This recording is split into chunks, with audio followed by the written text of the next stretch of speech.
Hi, everyone. It's Marilyn, Alauria, psychic medium, teacher, coach, host of Who Can It Be Now, the podcast. And we have a very special episode for you today. So this is going to be a little bit different than what you used to. In this episode, you are going to hear from Leisa Peterson. I invite incredible teachers into Membership for Your Soul to teach expertise that I don't have. And when they come on to membership, I like to do an interview with them. So my members get a chance to meet them and greet them. Then they do a class for us, which is incredibly wonderful because people learn about crystals and money and all sorts of things that, like I said, that, aren't my area. And then they get a Q&A with that teacher when that class goes live. So you're going to hear from Leisa Peterson, but I have something special for you too at the end of this podcast, a very special reading for you. So before I go into that part, you can read about Leisa Peterson at WealthClinic.com. And she has a book called The Mindful Millionaire book. And she just does incredible work. I only invite people in who have no ego, who are really nice and kind and smart and are really good at what they do, because I can't stand ego. So that's the type of people I invite in. People that are like, hey, cool, let's share. I like those types. I don't like the, I'm better than you. That kind of nonsense. Like, okay, I'm giving you this episode because one, this podcast was planned for me to share interviews with you because I do interview a lot of people, a lot of great people, and I want to share them with my community because I think you should get to know them. And I had an interesting thing today. I didn't record an episode today because a full-on episode, although you're going to get the reading at the end about rose, tulips, and daisies. I'll tell you about that in a minute. But, I'm doing the SAS experience right now. So if you want to read about the SAS experience, it's live right now, but you may be listening. Who knows when you're going to be listening to this. So you can go to joinsas.com, join the wait list, and you'll get a little prize, a little gift in your email for joining the wait list if you're interested. And so anyway, I was doing a live today about soul ignition, lighting the light in your soul. That was today's module that I was teaching. And somebody said to me, and I said, everybody is gifted. We're all gifted. And this woman commented and she said, I'm so glad you said that. I was listening to a medium this morning and she said that only she had the gifts. Like not everybody has the gifts. And I was like, oh, I hate those friggin' people. So those aren't the type of people we invite into our program. We don't invite in people that are going to limit you and tell you that you don't have what they have. We invite in people that say, hey, this is what we know and this is our expertise. Let us teach it to you and see what you do with it. So listen up and listen to Leisa Peterson. And then at the very end, I give you a reading. So last episode, I asked you to pick a flower and you picked a flower and then you're going to get the reading at the very end of this. Do not fast forward because you're going to love Leisa Peterson. You're going to learn a ton from it. And then there may be some music. I don't know how they're going to edit it in. Ricky will take care of that. Thank you, Ricky. Shout out to Ricky and Lynn. And you will get your reading. So I will see you on the other side. Well, you'll hear from me in the middle, but then you'll hear from me on the other side. Not the other dimension, the other side of the podcast. Yeah, I'm not ready to go yet. As annoyed as I was at Apple today, I'm not ready to go yet. All right, guys, enjoy the interview, and I will talk to you soon.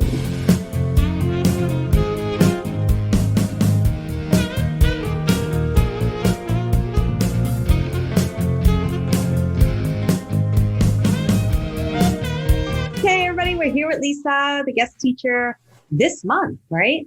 And we are going to do a Facebook Live with you, so we'll get all of that going. Let me pull up your thing. So for those of you who don't know, Leisa and I met, I think it was 90 Day Year, wasn't it? Yeah, like almost 5 years ago. Which was like a game changer for me. Was it a game changer for you? Definitely. Yeah. Completely. So I want to do an introduction for you because we have people coming, that join membership later on and they go back to the interviews and they watch it. So we want to make sure that so I get to say who you are and everything. So Leisa Peterson, I'm saying your name right? Yeah. Great. She taught a class in membership. If you guys haven't checked it out already, it's this month. It's 4 Steps to Abundance. She also wrote a book called The Mindful Millionaire. And I remember having a conversation with you, Leisa, out in my backyard in Sherman Oaks. I think I must have been a homeowner only for a couple of years. So I was in like a lot of anxiety about money. And we had this incredible conversation about money. And it was really, really beneficial. I remember your story with Hawaii. You have an incredible story, actually. So let me continue talking. She's a coach, author, business growth strategist, and founder of WealthClinic. She helps people elevate the financial consciousness by realizing their true value, which is so important, and creating financial security for themselves. Leisa shows you how to identify where you're stuck in repeating negative patterns. So true. So you can break free of limitation and live in your fullest potential. And you can read more about her at wealthclinic.com. And I definitely would go check her stuff out, guys, because I've known her, we don't know each other really, really well, but the few conversations I've had with her have been really expansive. How are you? I'm really well. I'm so happy to be here, and I'm excited for folks to check out the training. I included stuff that's near and dear to my heart. Anyway, so good. I love that. So people definitely check Leisa out where she is. Talk about a little bit about the concept of scarcity. A lot of people, it's so incredible to me because I'm getting ready to teach another course. And people don't invest in themselves, and they come from this scarcity, this lack, this fear, and they don't go into solutions. Mm-hmm. What do people need to understand about the scarcity consciousness and how that can keep them in problems and not help them go into solution? Yeah. So the first thing to be thinking about is scarcity is actually a condition. It's not just a belief system. Like, it has a lot to do with the biology of how we're constructed and trying to take care of ourselves and get the resources that we need to stay alive. So there's a lot of just that lizard brain that kicks in no matter what. Then we add in trauma and we add in other stuff, or just the world that we live in is very scarcity based to begin with. And so what ends up happening is, there have been research studies on it. First is when we're in scarcity. So we get triggered to think there is not enough. Like, just that one thing starts a ball in motion. And the first thing that can happen from being like, there's not enough, and we get emotional about it, we lose 14 points of IQ. It's like losing a full night's sleep. So we're making decisions from, not as smart as we would like to be. We also, instead of looking at the whole spectrum of possibilities, we just see a tunnel. So we just see like one option, like there's only one option to solve this problem. So all of that is happening. And I think what I've learned and why mindfulness is so important and having a meditation practice and being aware is we need to have a split second where we're like, oh, I'm about to respond to this situation from a scarcity standpoint. And if I don't stop my behavior and don't make any decisions, just stop in my tracks, it's probably not going to be for my best, in my best interest. So this applies to purchase decisions. It applies to, trying to, decide if I should put something on credit or if I should pay for cash for it. Like, so many things that we do on a daily basis. Should I buy this thing or should I wait?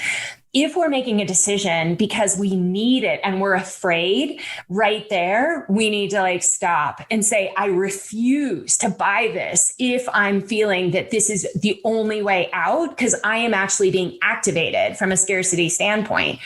I'm going to give myself 24 hours or 3 days is even better. And until that happens, I will not make a decision, because I need to go back into homeostasis and make a decision from that place, not from fear. And so what do marketers do, right? They trigger all this stuff to happen. And it's really sad because there's a lot of people that spend money and they're like, what happened to me? And it's like, this is what happened to you. Yeah, I love that, because it makes me think of certain marketing tools to talk to the scarcity brain to get people to purchase. And I know you're like me, where when I invest in myself and I'm buying a program, I don't come from that place anymore. Like, this is the answer to everything, because when I did, it was that scarcity, was the fear, and the program definitely was never the answer. It's it's so much better to come from that place, like you said, the homeostasis, where you're like, I'm doing this. This is good for me. And whether the program gives me results or not never mattered, because just by me making that decision expanded me. Mm-hmm. So I love that. I have to ask you a question. Does all of these principles, do they roll out into all other areas of your life? Because it feels like such a solid foundation that you teach. Yeah, totally.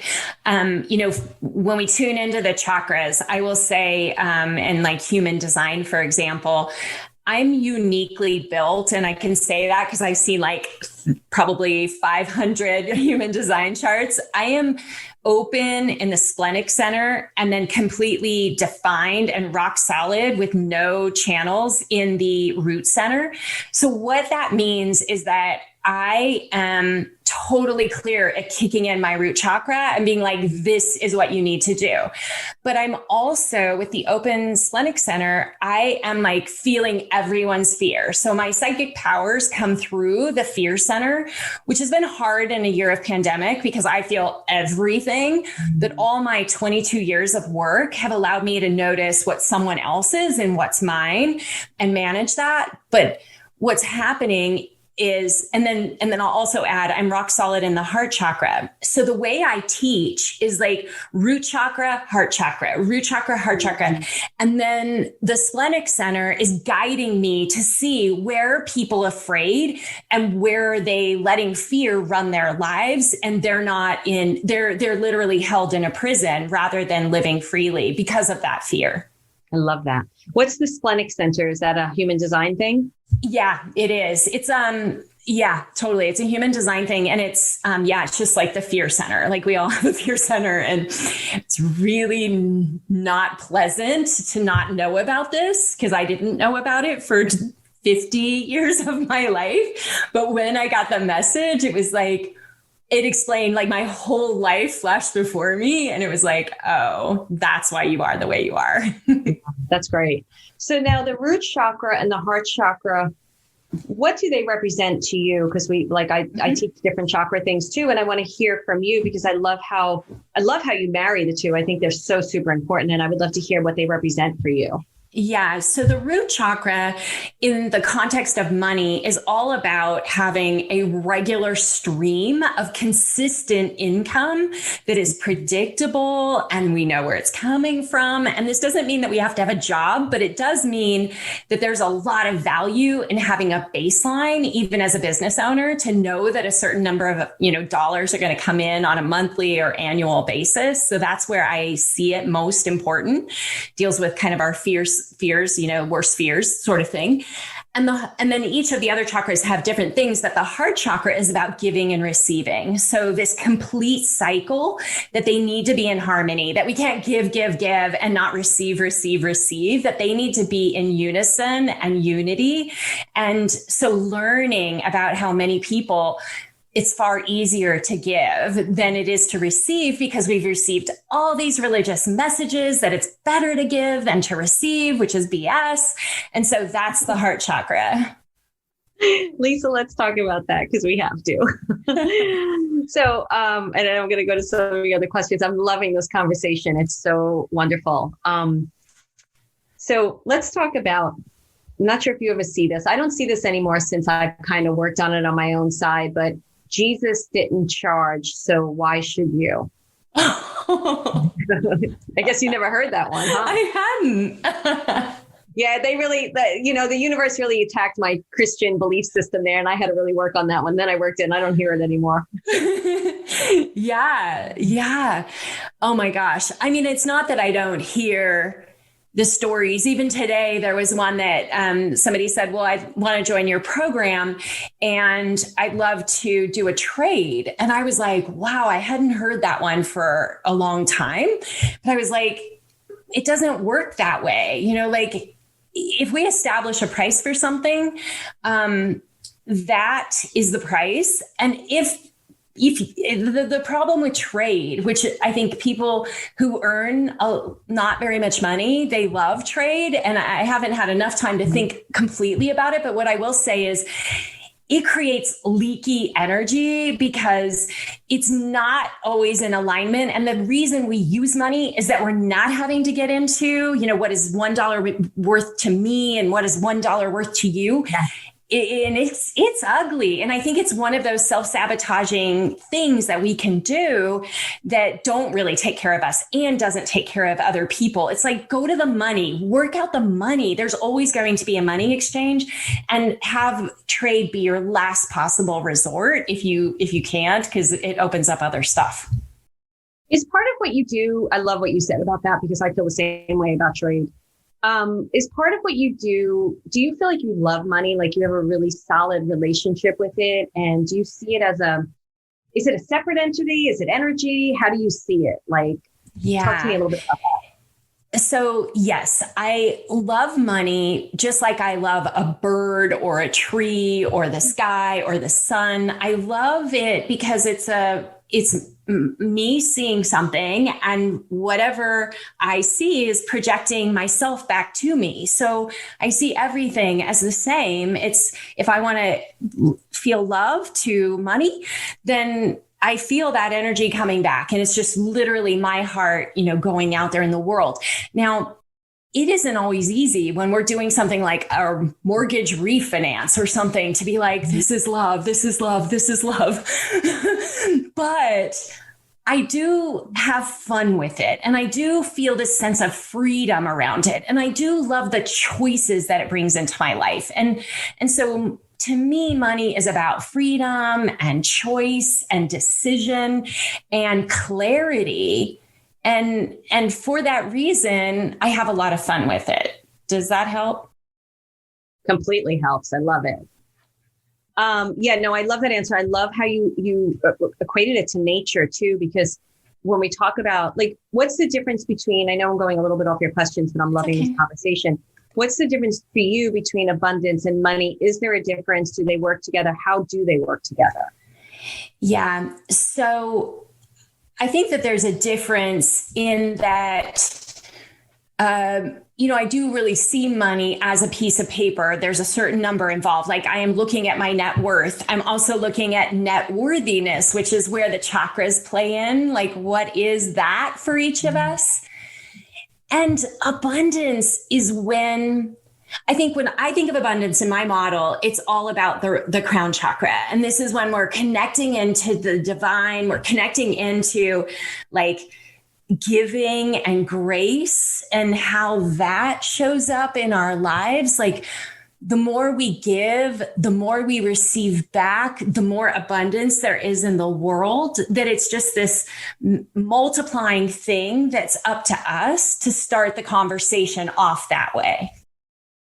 Love that. So then let's go to the story, because a lot of what you're talking about are, I'm going to dumb it down because it's your expertise, not mine, belief systems and stuff like that. So when it comes to people having money stories, and I have a big money story, and it sounded like you did too. How can that hurt us? How can that help us? And I'm going to ask a follow-up question to that. So we grew up poor too. And there was a lot of divorce and a lot of financial fighting, to just even get some money out of my father. Can that story help you as well as it hurt me for many years, but do you feel like it can help you as well? And can you change your story to help you? Yeah. I threw a lot of questions in there. Sorry. No, it's okay. I'm going to trust whatever's coming through. So probably best to explain it in the form of a shadow, because that's what's coming through right now. Is when I was young, I thought it was going to solve all my problems if I had a lot of it. And so what I did was I became pretty darn greedy and selfish and focused on, if I have a lot of it, then I'll be fine. And that's all that I wanted to create. And so when I, 5, 6, 7 years ago, when I started my business, I came up across this shadow of greed. Mm-hmm. And I realized, in healing that shadow, and the reason the greed thing had come up, just to give a little backstory, is that when I was growing up, my parents were terrible with money and my brother was terrible with it. So they would treat me like a bank, and they'd come. And after a while, I was like, you can't have my money. And I'd hide it. And then they'd be like, you're so selfish. You're so greedy. And so I believed the story. And it wasn't until I found out about shadow work, right? And this greed shadow came out, and I'm just like sobbing and asking myself the questions that you go through when you realize these things. And it was like, wait a minute. I need to heal this. And the only way is to notice that I have created the most amazing life financially with that unhealed belief. And granted, now I've come here and I'm not wanting to live according to the same values that I did before, but damn, did it help me take care of my family. My children will never have to worry like I did growing up. They have had these like incredible lives with choices and travel and privilege and so many cool things. And we don't fight about money. Like, I have erased all of that from my future and, kids and their kids. Like, I stopped it. So because I had it, I learned how to heal it, and I allowed myself the grace of that. The greed had helped me, and I just didn't need it anymore. And I still notice sometimes like, oh, you could really give more. Like, I'll remind myself of things, and I'm like, yeah, I can. It's not like it just goes away completely, but it has totally helped my life. And it's why I'm such a good teacher, that I went through those struggles. And now I can help people who are like, oh, I could never admit that I was greedy, but here you are talking about it and it's okay. And you're making it okay for me. And I'm like, great, this is how it helped me. I love this, Leisa. I love everything saying. And I know it's speaking to them. I'm not looking at what they're doing right now because I'm afraid to do anything with my computer. So let's talk a little bit more about belief and self-worth and what the connection is between beliefs and self-worth.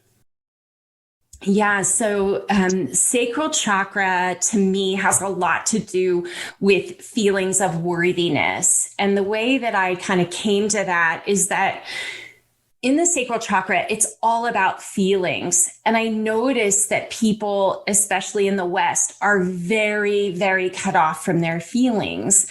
And when we're cut off from our feelings, we end up getting into debt. We spend more money trying to heal or feel better about ourselves, and hoping if we buy that purse or those gorgeous shoes, that will make us feel better. And so when we tune into worthiness, we just notice that there are a lot of things that we're listening to, stories and programming that tell us that we're less than. And the sacral chakra, different than the upper chakras, it's about tuning into your feelings. It's about tuning into your sense of worthiness. And then when you start to notice that the part of the reason you feel less than is that you've denied yourself from just feeling the feels, it opens up all these possibilities of realizing that you are everything you ever dreamed of. Like, you are at the very least becoming the person you've always wanted to be. And you are taking care of yourself every single day to get there. And the worth is there's just no question about it. Like, you are priceless.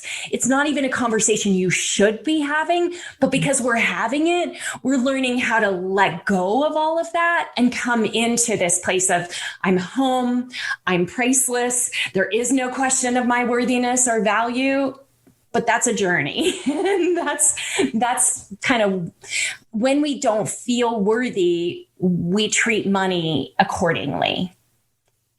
So what's interesting to me, and I'm going to read one of the questions in a little bit because I'm seeing something that somebody wrote. A lot of what you're talking about is consciousness too, being very conscious to your behavior, to how you are receiving and how you're spending, and also that self-worthiness. Like, you're very conscious of everything that's playing out. Do you teach your students how to be conscious to, like, when they're about to spend money, what they're feeling? Like, is that something that you do with them?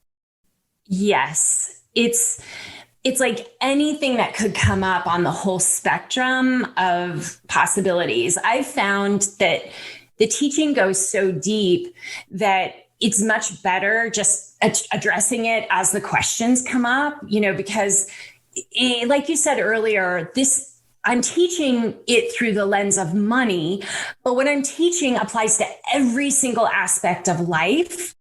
I just happen to know a lot about money. And so it ends up coming out that way. But a lot of it just needs to be in the moment, specific for the person and the challenge that they're facing, because I think the problem is with money, there are so many shadows. We don't even know they're there.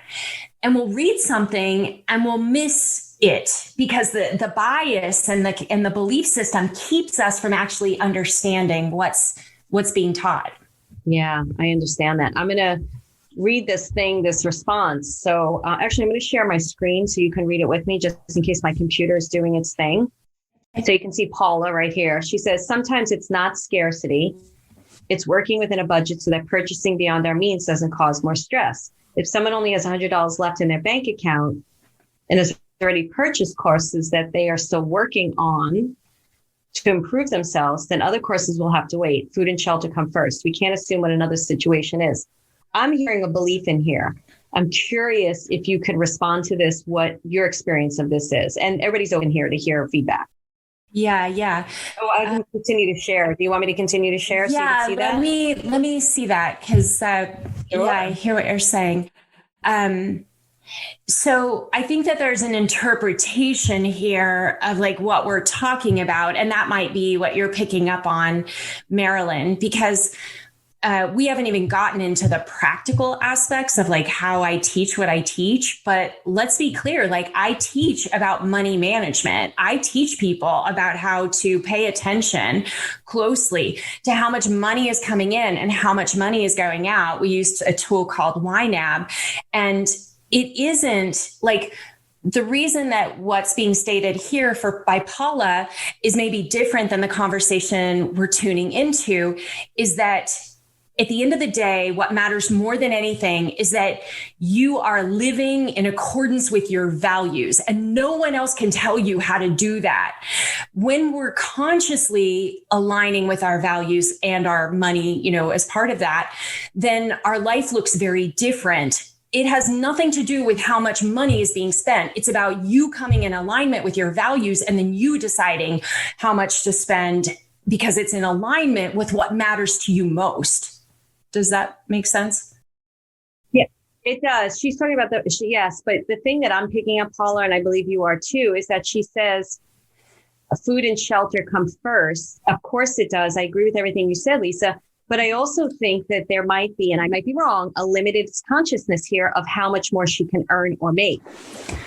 So for me, if I'm living in limit, say I want something and I'm like, well, I can't afford that now, but that's something I want.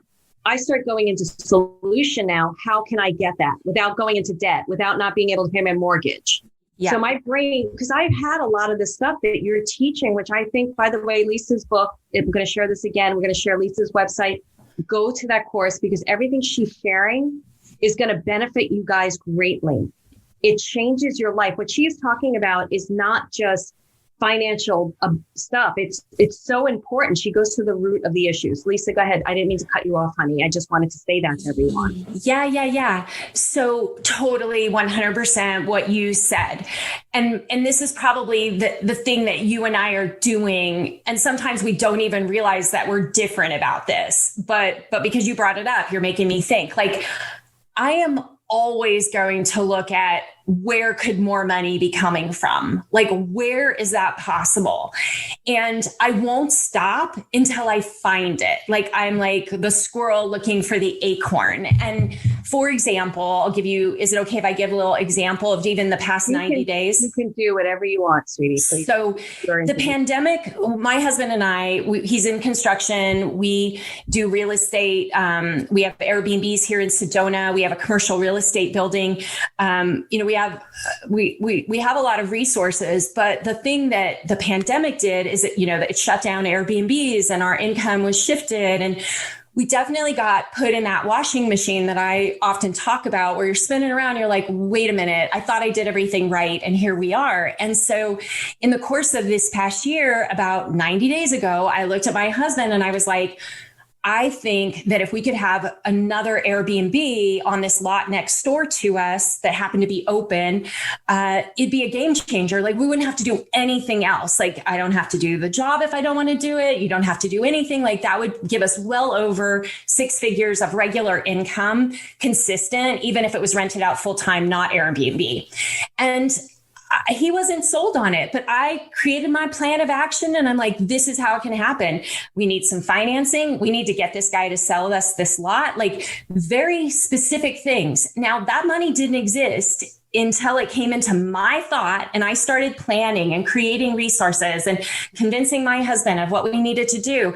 And by golly, I mean, I was able to secure financing for a whole bunch of money in a very short amount of time in a pandemic when the mortgage terms were totally crazy, but I was like a pit bull, like I am not going to let go of this until I get what I want. And sure enough, we were able to buy the lot. We were able to get the financing. We were able to get my daughter. I mean, this is just crazy stuff. My daughter isn't very happy in her EMT job in San Luis, and her boyfriend is a firefighter in Cal Fire. And this past year was rough. And I was like, could you two quit your jobs and come live in our guest house while we build the house next door and you learn how to build a house? And then once dad teaches you how to do that, then you'll have that for the rest of your life. And they were like, it took like a week. And then they came back and they're like, yes. And so then all the stress for my husband went away. And all of a sudden they're going to be here in a month and they're super excited and we're super excited. And we're going to literally probably make just net worth wise a couple $100,000 for 1 year, with no taxes, because, you build it and you just sit on that asset. And the resource is going to create about $100,000 in income with very little activity. I mean, it's not completely passive, but it's pretty darn close. That was done in like 90 days. Now, people, and there were scary moments where I did not think it was going to happen. Mm-hmm. There were so many times where I was like, oh my gosh, if this doesn't work, I'm actually creating more stress for our family. I had to take a risk. I had to get a whole bunch of people to come and be a part of it. And yet it worked out. And I don't think people understand that money doesn't just fall from the sky. Like, we create a plan and it happens when we're really feeling good, like feeling aligned with what we're putting in motion. I love that. And I love the fact that, you really have to listen to what Leisa says. It's really good. And the way you teach with your chakras too allows people to get aligned. They're not only addressing a one-dimensional conversation with money, they're having a multi-dimensional conversation with money through the work that you do. And that just feels so good to me. I'm going to take questions. I just wanted, because I think they're going to benefit so much more from us hearing from them. But before we do that, I just want to make sure. Let me ask this question, because you wrote this question, which is really, really good. And by the way, we're going to share Leisa's website is WealthClinic.com, WealthClinic.com. Definitely check out her class. Check out her website. She's got a podcast. If she starts a membership in money, that's great. We don't usually advertise other memberships on our things, but I don't really care because I think this can help a lot of you. She has an Art of Abundance podcast, Mindful Millionaire podcast. She's got tools on there. So definitely check that out. And we will have that on the replay email as well as in the website. But my question is, because I like this question, for someone struggling with money and other issues in their life, what are a few things they can do today that will help them? Mm-hmm. So I heard a story recently, and I think it goes for this conversation. It also goes to something that the person that we were following way back, you got to have a growth mindset rather than a fixed mindset. Like, this is super important. And one story I heard recently that I think really hits this home is there's lots of different types of learning that we can do. So you can do learning where you're interested in it, or you can do learning where you're committed to it. There's a story of Tony Robbins and some other coach, and they're talking, and Tony was like, you learn for learning's sake. You love learning. And he's like, I love learning to implement. That's the difference between us. I implement after I learn. And so I feel like the fixed, thinking and the learning for learning's sake are not going to take you where you want. Like, you've got to turn over to this growth mindset combined with, I'm going to implement when I learn things. Like, I'm not just going to let it sit in the back of my mind. I'm going to find a way to put this to use. And I'm only going to consume information that I want to put into effect. Does that make sense? Yes. And what I love about that, because I've been talking a lot to them about that, we need to be, we have the power, we have the structure. We have to make those commitments and those decisions. You're not waiting, like you said, for money to fall out of the sky. You make the commitment, you make the plan, and you move forward. I love that. There's one other thing that's coming up. I feel like it's helpful to note the difference between unattachment versus attachment, and like being able to notice that you can set goals, and you can set goals without being attached to a certain outcome, because I do feel like that won't necessarily come through in what we've already shared. But like, I didn't know what was going to happen 90 days ago, but I was willing to move forward and see what possibilities could come through. And I live my life that way all the time. A lot of things that I come up with don't look exactly like I thought in the end. And I'm okay with that. I just know that I have a lot of fun with creating. And I also totally believe in letting go of super ridiculous, grasping attachment to outcomes. So that was the other thing. I say that all the time, because you're bracketing also what spirit may have for you usually is so much bigger than you can even imagine. So I'm so glad that you addressed that. It's really true. So Paula, I'm not sure what your no means. If you're still watching on Facebook, please do write back in and let us know. Anybody who has questions to Leisa right now, this is the time to ask. G is like, this is brilliant. I'm learning so much about my money relationship. I'm loving this. Sandra says emotions are coming up. She's speaking my language. So if anybody has questions right now, if not, I will keep asking, but I just want to check.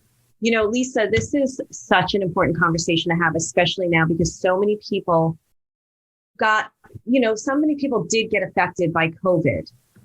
And how did anybody ever, do your clients come to you with, like, I know a restaurant owner here who said he lost 85% of his business.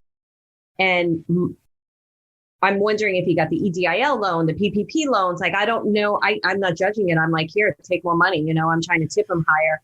But I also know that there's something going, and I would love to know your feeling about this, actually, that there's something else going on that's pushing us in another direction, if that, whatever's happening.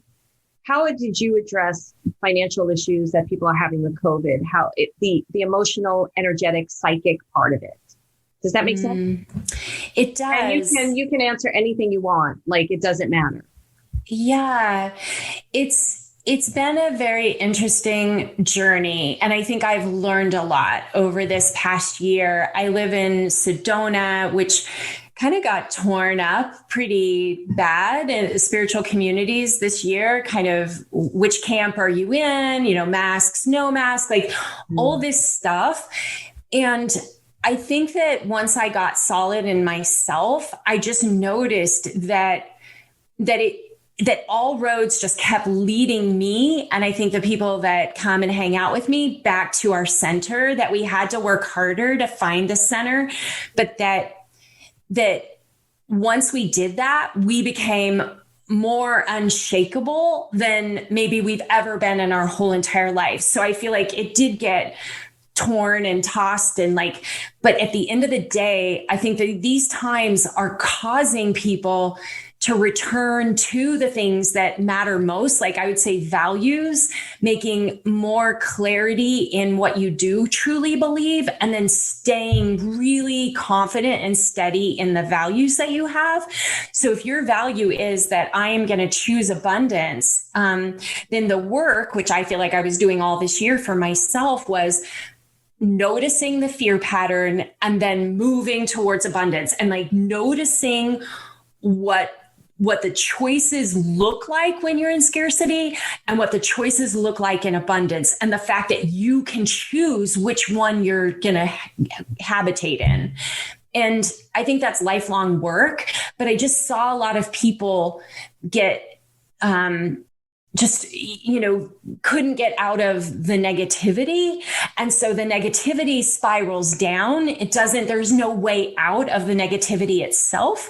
It's just, if you can look at it and say, well, how can I learn from this? How can I transform it? How can I transmute it? Then you turn in and you're much stronger when you come back to abundance and you say, okay, this is what I'm going to build. And it's caused people to be more creative, I think, and look deeper into, how do I make money? How do I charge? How can I increase my prices in the middle of a pandemic? They've had to ask these questions. And I mean, I'm charging more in programs, than I probably even thought that I would ever do. And it all happened during these times, because the things that I'm teaching, I'm also I'm a business coach, probably more than I am even on the money side.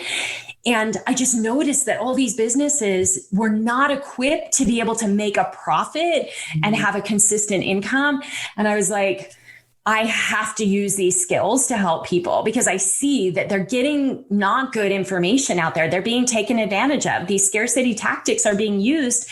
And I felt like I could offer a solution. And so that was kind of my response to it. I was like, how can I be of greatest service to the world? And that was what came through. And I think other people are doing the same thing.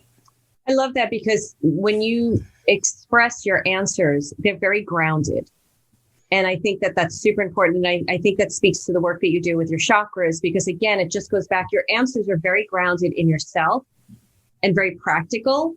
And they make a lot of sense to me. And what I would say to something you said, so I grew up in a lot of fear with money. I noticed it last night. Now, I make a good income. I'm starting to track expenses and income, because a lot of times you make money in your business and you're not, I have a bookkeeper and everything on QuickBooks. Now I'm paying attention every single day because I want more profit. So what Lisa's talking about is super important. And I think to get in, I'm going to say two things real quick. Get it, because I know Sandra's on here. A few people are starting a business. Getting in on the ground up, understanding this stuff is so much better than being in my position where you're starting to figure it out after you've been in business for a while. But the thing that I noticed, Lisa, for me, and I had to give up fear around money, it's in my body. It's in my being, because it's how I was raised around money, a lot of fear. And it came up again last night. And I'm like, what am I doing? This is not even real. So do you ever notice that some people have just a mechanism where they just go to it when it's not even true? Oh, like they're afraid of money. Totally. I think most everyone that comes to hang out with me feels that way. Like, I just did a retreat last weekend, virtual, and I'm always amazed.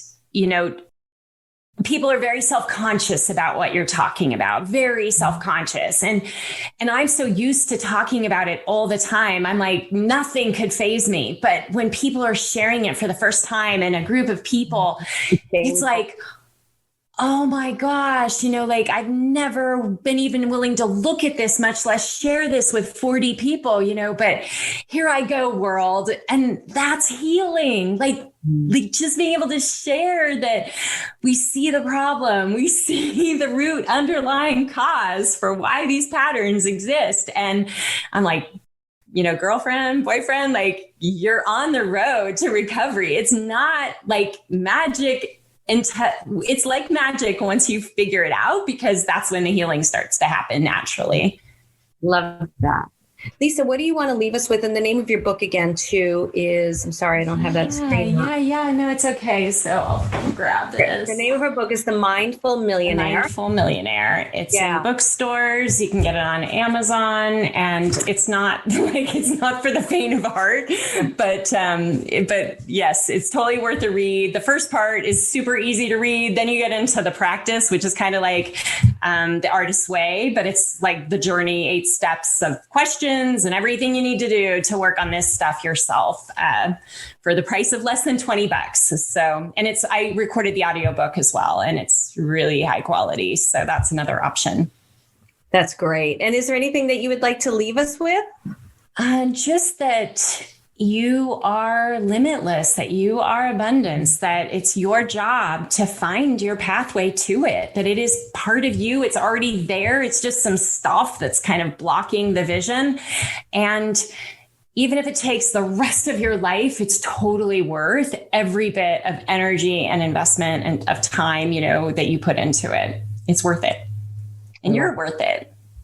That's such a great answer, because it begins and ends with you. So I love that. Thank you, Lisa, so much. Thank you for doing a lesson.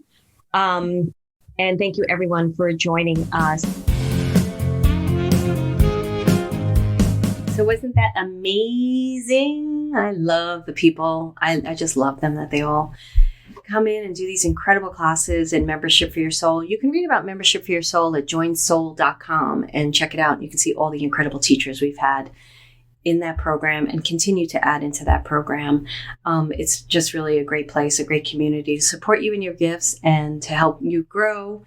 And we don't do that competitive thing in there. We're like, go girl, go boy, go boy. We do have mixed, we do have males and females in there. So just so you know.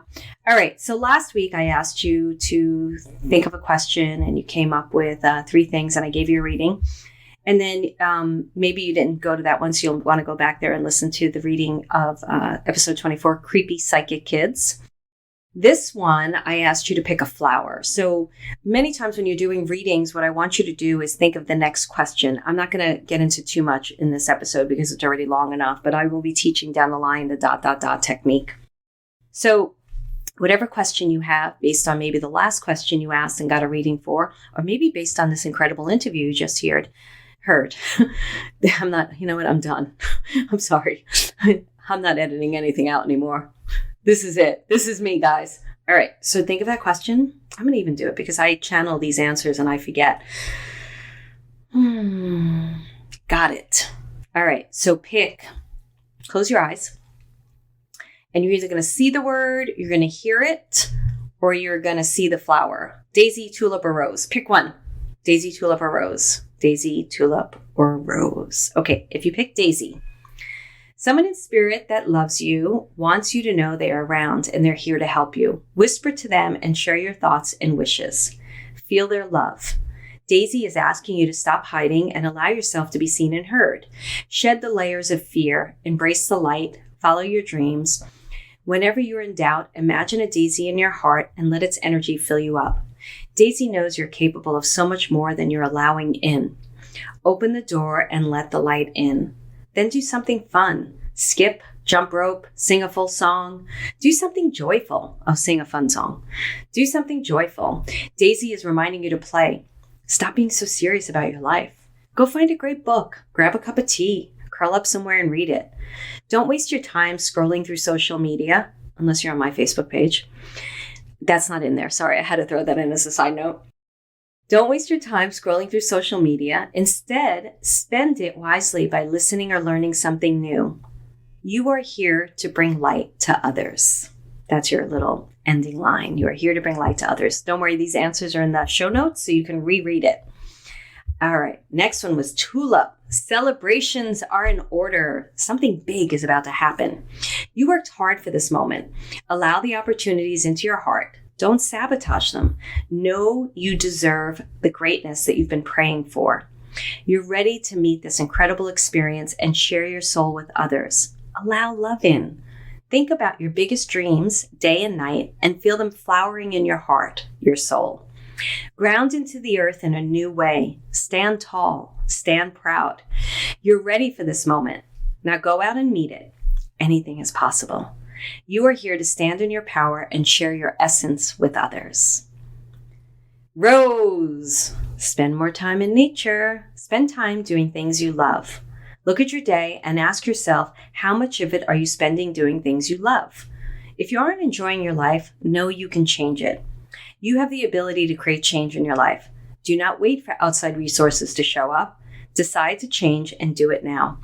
Allow yourself to dream big. Dream into the future. Write that book you've been wanting to write. Share that story you want to share. Speak your truth to yourself and others. You are here to spread joy. So that's my little reading for you. I have another thing. Next week, you are going to pick river, ocean, or lake. So you may have heard all of this and been like, why didn't I get tulip? I know sometimes like if I don't remember what I picked. But if I like picked something else and I'd be like, well, I want celebrations are in order. Doesn't mean you're not going to have tulip a week from now. Just because you didn't get tulip today, if that's what you wanted. So you can always come back and play it. You'll think you remember them, but you don't. So next week, we're going to have another incredible interview. Really amazing woman. And, but you're also going to hear about river, ocean, or lake. You're going to pick one of those. All right, guys. I will see you next week. Have fun. Enjoy yourself. And remember to share and rate this podcast, especially on Apple, apparently. Apparently, it's really important to do it on Apple. So go on Apple. And you all should do this for me after the terror they put me through today and yesterday and being on the phone for so long. Apple, 5 stars. If you can, if you're willing. All right. Talk to you soon. Bye.